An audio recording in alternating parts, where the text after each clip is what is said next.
5 মে 2013 রাজধানীর মতিঝিলে শাপলা চত্বরে ঠিক কি হয়েছিল এটা নিয়ে মানুষের মনে রয়েছে ধোঁয়াশা। আজকে সেই ধোঁয়াশাটাই দূর করব, কারণ আজকের ভিডিওতে জানবো কেন হেফাজতে ইসলাম সেদিন শাপলা চত্বরে এসেছিল, শাপলা চত্বর ট্র্যাজেডি বা অপারেশন ফ্লাশ আউট আসলে কি ছিল, কিভাবে সে অপারেশন পরিচালনা করা হয়েছিল, 5 মে গণহত্যায় শহীদের সংখ্যা কত এবং তৎকালীন সরকার কিভাবে সে মানুষের লাশগুলো গুম করে দিয়েছিল। আসেন জানি বিস্তারিত।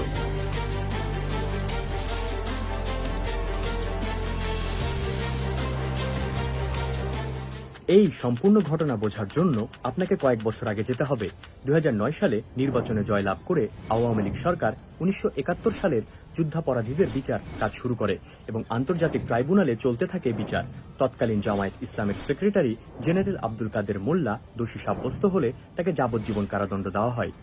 এরপরেই শেখ হাসিনা এই যুদ্ধাপরাধীদের বিচার ও সাজা সংক্রান্ত বিষয়ে পশ্চিম ও প্রাচ্যের দেশগুলো থেকে বিভিন্নভাবে প্রশ্নের সম্মুখীন হতে শুরু করে।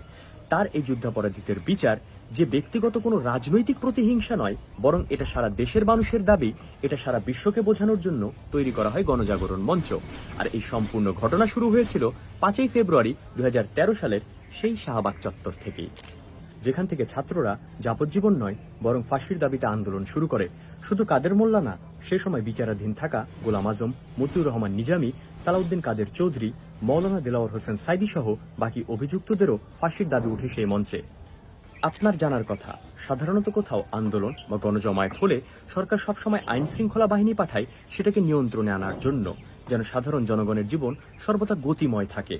কিন্তু একটু ভেবে দেখুন তো, শাহবাগের মতো এত গুরুত্বপূর্ণ একটা জায়গা, যার এক পাশে পিজি বারডেমের মতো হসপিটাল, আর এক পাশে সরকারি ভবন ও আদালতের কার্যালয় সমূহ, আর অন্য পাশে ঢাকা বিশ্ববিদ্যালয়ের মতো এত গুরুত্বপূর্ণ একটা জায়গা আছে, সেখানে কি করে শাহবাগীরা দিনের পর দিন রাস্তা বন্ধ করে আন্দোলন করতে পারে? কেন সেখানে কোনো আইন শৃঙ্খলা বাহিনী পাঠানো হলো না ছত্রভঙ্গ করার জন্য, বরং আইন শৃঙ্খলা বাহিনী তাদের সেফটি দিল কিন্তু কোনো রকম কোনো বাধা পর্যন্ত দিল না, যা মনে নিঃসন্দেহে প্রশ্ন তুলে। তার মানে কি তৎকালীন সরকারি ফান্ড দিয়েই এই গণজাগরণ মঞ্চ তৈরি করা হয়েছিল এবং পরিচালিত হচ্ছিল? যাই হোক, দিন দিন এই আন্দোলন জোরদার হতে থাকে। অভিনয় শিল্পী, সঙ্গীত শিল্পী, খেলোয়াড় সহ সর্বস্তরের মানুষ যুক্ত হতে থাকে এই আন্দোলনে। কিন্তু এই গণজাগরণ মঞ্চ থেকেই বিভিন্ন ইসলাম বিরোধী বক্তব্য আসতে থাকে এবং অভিযোগও উঠে অনেক ইসলাম বিদ্বেষী ব্লগাররাও যুক্ত রয়েছে এই আন্দোলনে। আর খেলাটা শুরু হয় ঠিক এখান থেকেই। একটা ব্লগে লেখা হয়েছিল মোহাম্মদ লুচ্চামির জন্য খাদিজার কাছে মায়ের খাইতো নিয়মিত, আরেকটাতে লেখা হয়েছিল আয়শা বিবির মেজাজ বিলা, মোহাম্মদ তারে রাইখা তারি বাপের পয়সায় এক বান্দির লগে 3 ঘন্টা এক সরাইখানায় কাটাই আইছে, তাও রাতের অন্ধকারে না, একেবারে দিনের বেলায়। এছাড়া মোহাম্মদ সাল্লাল্লাহু আলাইহি সাল্লামকে মোহাম্মদ নামে বিভিন্ন জায়গায় বিদ্রূপ করতে শুরু করেছিল সেই সকল ব্লগাররা। কিন্তু এমনও নাকি একটা স্লোগান দেওয়া হয় যে আজকের শাহবাগে যদি মোহাম্মদের আল্লাহ আসে, তাহলে মোহাম্মদের আল্লাহকেও ফাঁসি দিয়ে দেব। ইসলাম বিদ্বেষী এসব বক্তব্য ও ব্লগারদের সম্পৃক্ততার বিরুদ্ধেই তখন গড়ে ওঠে একটি অরাজনৈতিক ইসলামী দল, যার নাম হেফাজতে ইসলাম। জি, ঠিকই শুনছেন, হেফাজতে ইসলাম এর আগে কখনো এক্সিস্টই করতো না, যার ফলে এখন নিশ্চয়ই বুঝতে পারছেন কেন হেফাজতে ইসলাম নামক ব্যানারের অধীনে এই আন্দোলনটা করা হয়েছিল। ইসলাম ও রাসূল সাল্লাল্লাহু আলাইহি সাল্লামকে কটূক্তি করা ব্লগারদের ফাঁসি সহ 13 দফা দাবি জানায় দলটি। আর এই দাবি আদায়ের উদ্দেশ্যে 2013 সালের 5 ও 6 মেতে রাজধানীর মতিঝিলে সমাবেশের ডাক দেয় হেফাজতে ইসলাম। 5 মে ফজরের নামাজের পরপরই ঢাকার মোট 6টি প্রবেশ পথ দখলে নেয় হেফাজতে ইসলামের ব্যানারে সারা বাংলাদেশ থেকে আসা কওমি মাদ্রাসার ছাত্র শিক্ষকরা।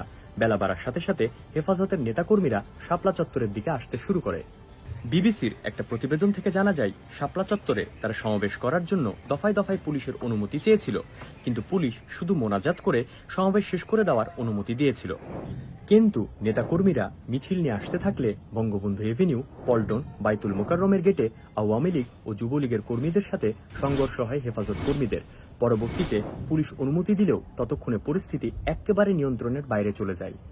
দফায় দফায় আওয়ামী লীগ কর্মীরা আক্রমণ চালায় হেফাজত কর্মীদের উপর, আর এইদিকে বাইতুল মোকাররমের আশেপাশে ইসলামিক বইয়ের দোকানগুলোতে ধরিয়ে দেওয়া হয় আগুন।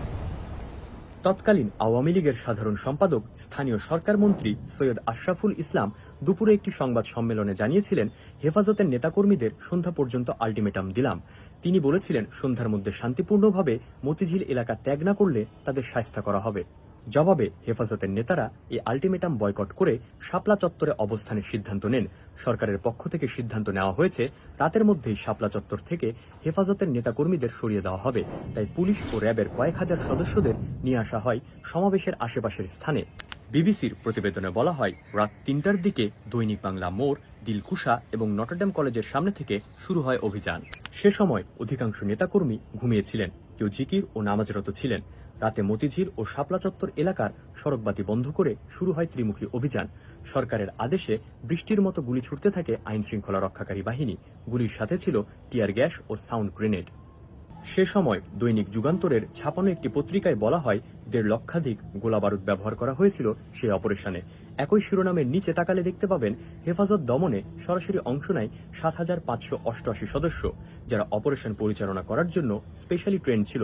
কিন্তু সেই সময় উপস্থিত অনেক হেফাজত কর্মী বলেছেন, এই সংখ্যাটা এত কম হওয়ার কথা না।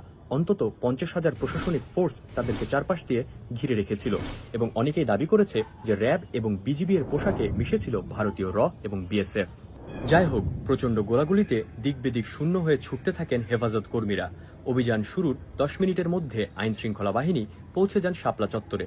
হেফাজত কর্মীরা আশেপাশের বিভিন্ন ভবনে আশ্রয় নেন, কিন্তু সেখান থেকেও তাদের বের করে নিয়ে আসা হয়। সারা রাত চলে এ অভিযান। মাত্র ৩০ মিনিটের অপারেশনে পুরো শাপলা চত্বর খালি করে ফেলা হয়, যার ফলে এখন নিশ্চয়ই বুঝতে পারছেন লীগ নেত্রী ৭ মিনিটে ঢাকা ক্লিয়ারের স্ট্যাটাস কেন দিয়েছিল। পরের দিন সকালবেলায় শাপলা চত্বর রূপ নেয় এক যুদ্ধ বিধ্বস্ত এলাকায়। সেই রাতে এই অভিযান নিয়ে সংবাদ প্রকাশের কারণে বন্ধ করে দেওয়া হয়েছিল দিগন্ত টিভি ও ইসলামিক টিভির সম্প্রচার। এছাড়া এমনও অভিযোগ উঠে যে পরের দিন আশেপাশের বিভিন্ন বাণিজ্যিক ভবনের সিসিটিভি ফুটেজও সরিয়ে ফেলা হয়। তৎকালীন প্রধানমন্ত্রী শেখ হাসিনা সংসদে দাঁড়িয়ে বলেছিলেন, হেফাজত কর্মীরা গায়ে লাল রং মেখে মৃত্যুর অভিনয় করছে। তৎকালীন পুলিশ কমিশনার বেনজির বলেছিল, সে রাতে কেউ মারা যায় নাই। তবে সেই রাতের ছবি নিয়ে আমার দেশ পত্রিকা রাজধানীতে নৃশংস গণহত্যা শিরোনামে নিউজ করেছিল। কিন্তু সেই রাতে আসলে কতজন নিহত হয়েছিল? ৫ মে এবং ৬ মে হতাহতের ঘটনা তদন্ত করার জন্য যে সরকারি কমিটি তৈরি করা হয়েছিল, তাদের মতে ওই ২ দিনের ঘটনায় মারা গিয়েছে ৩৯ জন মতো। অপরপক্ষে আল জাজিরার কাছে যে রিপোর্ট ছিল, সেটার উপর ভিত্তি করে আল জাজিরা বলেছে, বাংলাদেশ সরকার যে মৃতের সংখ্যা দেখিয়েছে সেটা ইনঅ্যাকিউরেট। আল জাজিরা এটাও দাবি করেছে যে পত্রিকাগুলো বিশ্লেষণ করে তারা দেখতে পায় ওই ২ দিনের ঘটনায় আনুমানিক ৫০ জনের মতো মারা গিয়েছে। বরং তাদের প্রকাশ করা একটি ভিডিওতে দেখানো হয়, এক বাক প্রতিবন্ধী লোক একাই ১৪টা লাশ দাফন করেছে। আবার এতদিন আওয়ামী লীগ সরকারের বিভিন্ন চাপের কারণে মানবাধিকার সংগঠন অধিকার তাদের তালিকাটি প্রকাশ করতে পারেনি, তবে তাদের তালিকাটিতে ৬১ জন নিহত হয়েছে বলে উল্লেখ করা হয়েছে। অন্যদিকে বেসরকারি লাশ দাফনকারী প্রতিষ্ঠান আঞ্জুমান মফিদুল ইসলাম ওই বছরের মে মাসে ৩৬৭টা বেওয়ারিশ লাশ দাফন করেছে, যেটা একই মাসে অন্যান্য বছরের তুলনায় প্রায় ৩ গুণ বেশি। তৎকালীন প্রকাশিত আমার দেশ পত্রিকায় তাকালে দেখা যায়, মোট নিহতের সংখ্যা ২৫০০ ছড়াতে পারে। আবার হেফাজত এবং বিএনপির দাবি অনুসারে সেই রাতে অন্তত ২৫০০ থেকে ৩০০০ মানুষ নিহত হয়েছিল। আবার আমার দেশ পত্রিকায় দেখা যায়, ৫ মে সারাদিনের সংঘর্ষে শুধু নারায়ণগঞ্জ, কাঁচপুর, হাটহাজারী ও বাগেরহাটে নিহতের সংখ্যা ২৮ জন। কিন্তু আসলে নিহতের সংখ্যা কয়টা সেটা আমরা কেউই জানি না। হেফাজতে ইসলাম সে সময় ৩০০০ মানুষ মারা গিয়েছে বলে দাবি করলেও হেফাজতে ইসলাম এতটাই তাদের সাথে অবহেলা করেছে যে একটা লিস্ট পর্যন্ত প্রকাশ করেনি যে আসলে কতজন নিহত হয়েছিল। আর এখানে আসে হেফাজতে ইসলামের বেঈমানির কথা। হেফাজতে ইসলাম এসব শহীদদের লাশের রক্তের উপরে পাড়া দিয়ে ২০১৮ সালে তৎকালীন সরকার শেখ হাসিনাকে মৌলানা শাহ আহমদ শফীর সভাপতিত্বে কওমি জননী উপাধি দিয়েছিল। এমনকি হেফাজতে ইসলাম সে সময় শেখ হাসিনাকে মা ডাকে ডেকেছিলেন। কিসের জন্য? একটা কাগজের জন্য। কারণ শেখ হাসিনা তাদেরকে মাস্টার্সের সমপরিমাণ স্বীকৃতি দিয়েছিলেন। এখন তাহলে হেফাজত কর্মীদেরকে প্রশ্ন করা উচিত যে ওই একটা কাগজ দিয়ে আপনি এই ৬ বছরে আসলে কি কি করতে পেরেছেন। এমনকি সে হেফাজতে ইসলাম আবার বলেছিল, ১৪ লাখ শিক্ষার্থীর জননীর ভূমিকা আপনি পালন করেছেন। আজকে কওমি মহাসমুদ্রে আমি ঘোষণা করতে চাই, আপনি কওমি জননী। আজ থেকে আপনাকে এই উপাধি দিলাম। আপনার মাতৃত্বের ভূমিকা না থাকলে দেশবিরোধী শাহবাদের শত্রু জামাত মওদুদবাদীরা এ দেশে তা হতে দিত না। যাই হোক, মেজর সুমনের তথ্য অনুসারে হেফাজতের লাশ ৩ স্থানে গায়েব করা হয়। ১. কক্সবাজার, সাগরে ফেলে দেওয়া হয়। ২. ঢাকা কুমিল্লা মহাসড়কের বড় ব্রিজের নিচে। ৩. ঢাকার মাতুয়াইল ডাম্পিং গ্রাউন্ডে ট্রিটমেন্ট প্ল্যান্টে গুঁড়ো গুঁড়ো করে মিশে দেওয়া হয় ময়লার সাথে।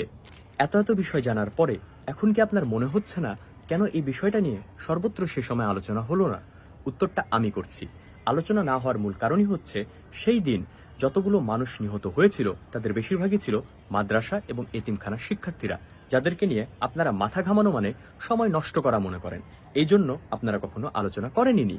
সম্ভবত আলোচনার কোনো সুযোগও ছিল না। আমার এটা ভেবে সবচেয়ে বেশি খারাপ লেগেছে যে সেই দিনের ডাকে অনেক ধর্মপ্রাণ মুসলমান প্রথমবারের মতো ঢাকা শহরে এসেছিল, যারা আগে কখনোই জীবনেও ঢাকা শহরে আসেনি। সেটাই তাদের প্রথমবার আসা ছিল। তবে তাদের মধ্যে অনেকেই আর কখনো নিজ নিজ গন্তব্যস্থলে আর ফিরে যেতে পারেনি। আপনাদের এতগুলো তথ্য দেওয়ার আমার মূল কারণই হচ্ছে, দয়া করে নতুন বাংলাদেশে এমনটা আর কখনো করেন না।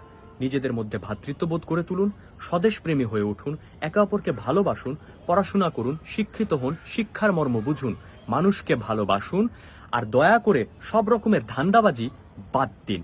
মনে রাখবেন, বুদ্ধির থেকে মায়া ও ভালোবাসা দিয়ে একটা প্রকৃত দেশ গঠন করা অনেক সহজ এবং কম সময় সাপেক্ষ।